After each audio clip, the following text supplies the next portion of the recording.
Good morning, everyone. Today we give recognition to Pope St. Pius X, who was elected Pope in 1903, so well over 100 years ago now. Gosh, time flies when you're having fun, doesn't it?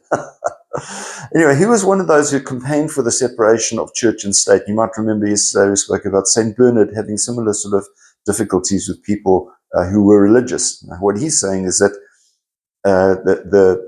the state, the people who are involved in religion should not be involved in the state. In fact, even today, Catholic priests are limited in terms of their, anyone involved, a religious clergy, not allowed to be involved in a political position because of conflict of interest, and also perhaps because some of the decisions are made by political parties aren't acceptable to the religious order.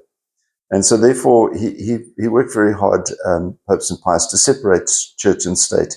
He barred clergy from holding political office, and he revised the Code of Canon Law. And that, for those you're not familiar with, Code of Canon Law is basically setting out what the church says that you should or shouldn't do.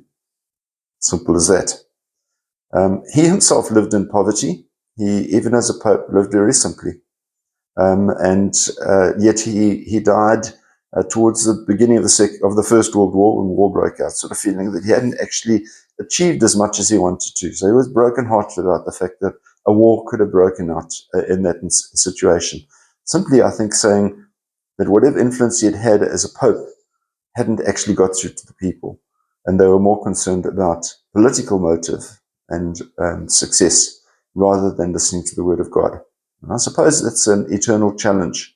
How many people are living their lives according to the way of the world rather than the way of God?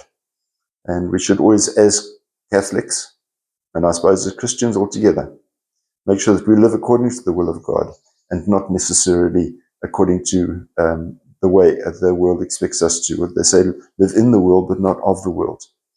Perhaps a reality check for us would be have a look at the Psalm of today, which says, "Here I am, Lord, I come to do your will." And we need to understand what the will of God is for us and sort of say, yeah, I'm here. You put me here for a reason. What do you want me to do? Have a wonderful day. Keep yourself safe. We'll see you again. God bless. Bye-bye.